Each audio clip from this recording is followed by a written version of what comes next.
काल तू ही रहला ना लड़की बन के ओइजा नाचत रहला। तोहार दोस्त के तो प्रसाद मिल गए। अब तोहार बारी बाकी बा बस। अच्छा छोड़ ये सब, एगो बात बतावा, तू हमार पीछा काहे करत रहा? पीछा करत रहनी? वो हम ए मैडम, हम ऐजा हवा खाए आयल बानी। झूठ मत बोला, काले से हमी बात नोटिस करत आनी। तो बतावा का कि तू हमार पीछा काहे करत बाड़ा? I love you.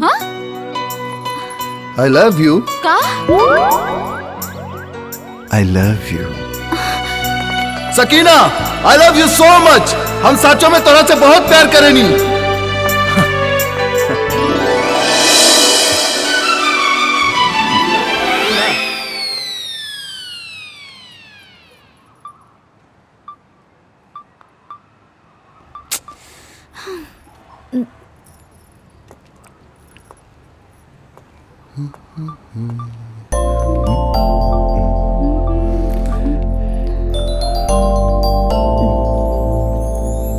सकीना बाजी, कहाँ बाड़ू?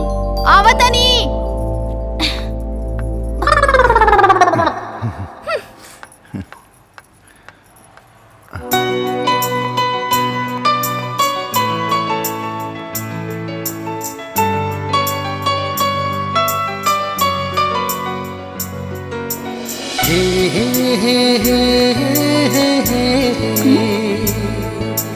ला ला ला ला ला ला ला।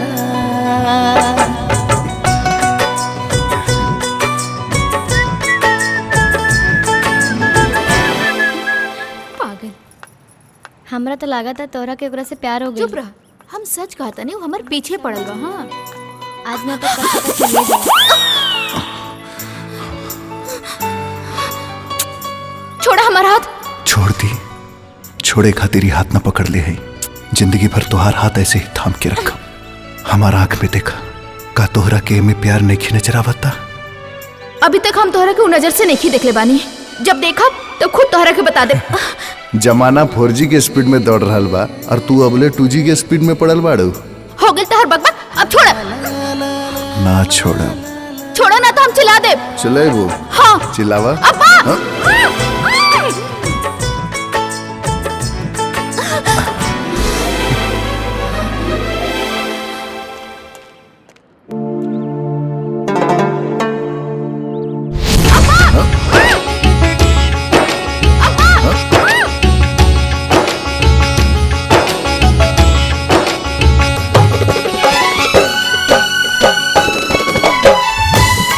सकीना, तू एजा।